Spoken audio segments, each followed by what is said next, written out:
Jamaah sholat Jumat hafidakumullah.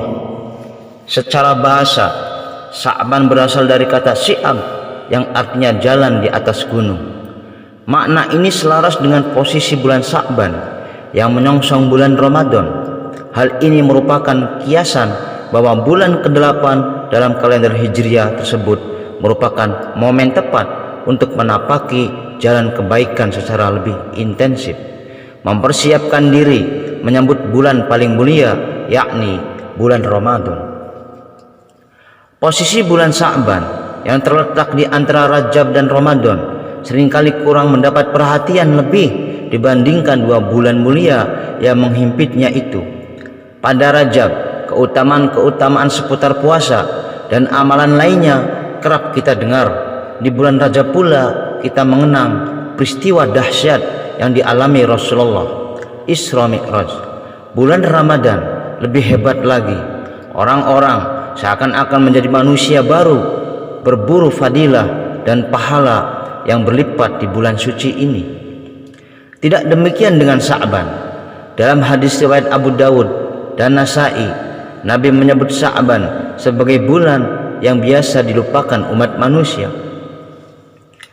Dilupakan bukan berarti terhina. Ia diabaikan manusia karena manusianya sendiri yang kurang menyadari kemuliaan bulan Sya'ban. Bukan akibat bulan Sya'ban itu sendiri tidak mulia. Sikap ini biasanya hanya terjadi di kalangan awam atau orang-orang yang secara ruhani belum mendekat kepada Allah. Para salafus soleh memberi perhatian lebih pada bulan ini dengan beragam kegiatan ibadah, utamanya pada momen nisfu Sya'ban, pertengahan bulan Sya'ban. Jamaah salat Jumat hafidakumullah. Bukti dari mulianya bulan Sya'ban bisa kita lihat dari sejumlah peristiwa penting bersejarah di dalamnya. Peristiwa-peristiwa ini bisa dipandang bukan semata sebagai fakta historis, tapi juga pertanda bahwa Allah memberikan perhatian spesial terhadap bulan ini.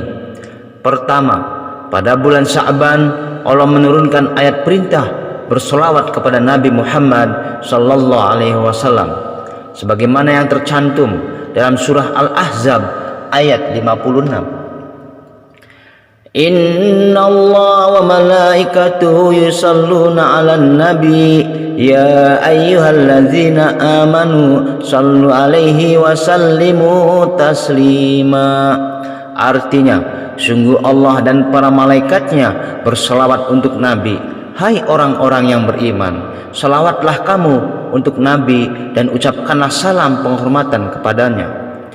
Mayoritas ulama, khususnya dari kalangan mufassir, sepakat bahwa ayat ini turun di bulan Sya'ban. Secara bahasa, sholawat berakar dari kata sholat yang berarti doa. Dalam ayat tersebut ada 3 sholawat. Sholawat yang disampaikan Allah, sholawat yang disampaikan malaikat, dan perintah sholawat yang disampaikan umat Rasulullah sallallahu alaihi wasallam. Ibnu Katsir dalam tafsirnya mengutip pernyataan Imam Bukhari menjelaskan bahwa Allah berselawat bermakna dia memuji Nabi. Malaikat berselawat berarti mereka sedang berdoa, sementara manusia berselawat selaras dengan pengertian mengharap berkah. Ayat tersebut menjadi bukti kedudukan Rasulullah yang tinggi, kemuliaan dan rahmat dilimpahkan langsung oleh Allah kepada beliau. Malaikat-malaikat suci terlibat dalam merafalkan doa-doa, dan seluruh kaum beriman pun diperintah untuk mengucapkan salawat kepadanya. Wajar sekali bila Syekh Abdul Qadir Ar-Jailani dalam menganjurkan umat Islam untuk memperbanyak salawat di bulan Sya'ban, di samping bergegas membersihkan diri atau bertobat dari kesalahan-kesalahan yang sudah lewat guna menyambut Ramadan dengan hati yang bersih. Jamaah salat Jumat hafidakumullah. Kedua, bulan Sya'ban merupakan saat diturunkannya kewajiban berpuasa bagi umat Islam. Imam Abu Zakaria An-Nawawi dalam Al-Majmu' Syarah Muhazzab menjelaskan bahwa Rasulullah menunaikan puasa Ramadan selama 9 tahun selama hidup. dimulai dari tahun kedua Hijriah setelah kewajiban berpuasa tersebut turun pada bulan Sya'ban. Puasa merupakan kegiatan penting guna meredam nafsu yang sering menuntut dimanjakan. Melalui puasa, manusia ditempa secara ruhani untuk menahan berbagai godaan duniawi, bahkan untuk hal-hal yang dalam kondisi normal tidak berpuasa halal. Menahan diri dari hal-hal halal seperti makan, minum, berhubungan dengan istri menjadi sinyal kuat bahwa sesungguhnya ada yang lebih penting dari kenikmatan dunia yang fana ini, yakni kenikmatan akhirat, berjumpa dengan Allah Subhanahu wa ta'ala. Bulan Ramadan merupakan bulan paling mulia di antara bulan-bulan lainnya. Artinya, Sya'ban merekam sejarah penting. Diresmikannya kemuliaan Ramadan dengan difardukannya puasa bagi kaum mukminin selama sebulan penuh. Sya'ban menjadi tonggak menyambut bulan suci sebagai anugerah besar dari Allah yang melipat gandakan pahala segala amal kebaikan di bulan Ramadan.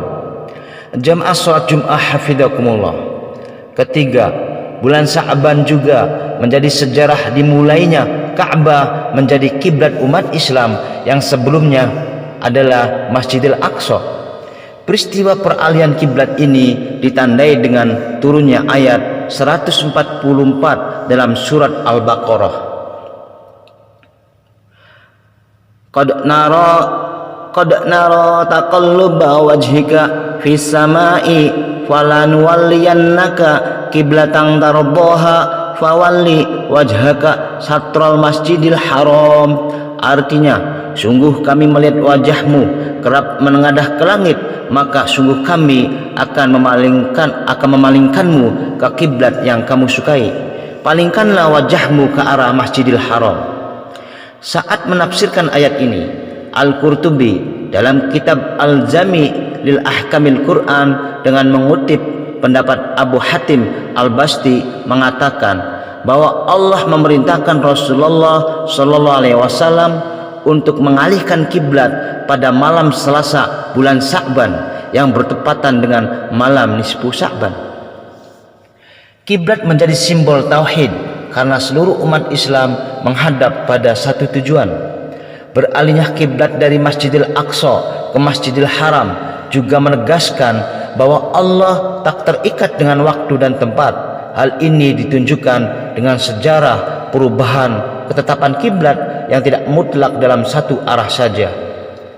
Umat Islam tidak sedang menyembah Ka'bah ataupun Masjidil Aqsa, melainkan Allah Subhanahu wa ta'ala. Semoga kita semua termasuk orang-orang yang tidak menyanyiakan bulan Sya'ban meski di tengah kesibukan duniawi yang luar biasa.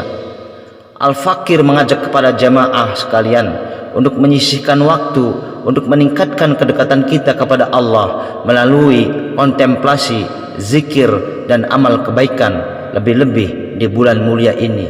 Wallahu a'lam.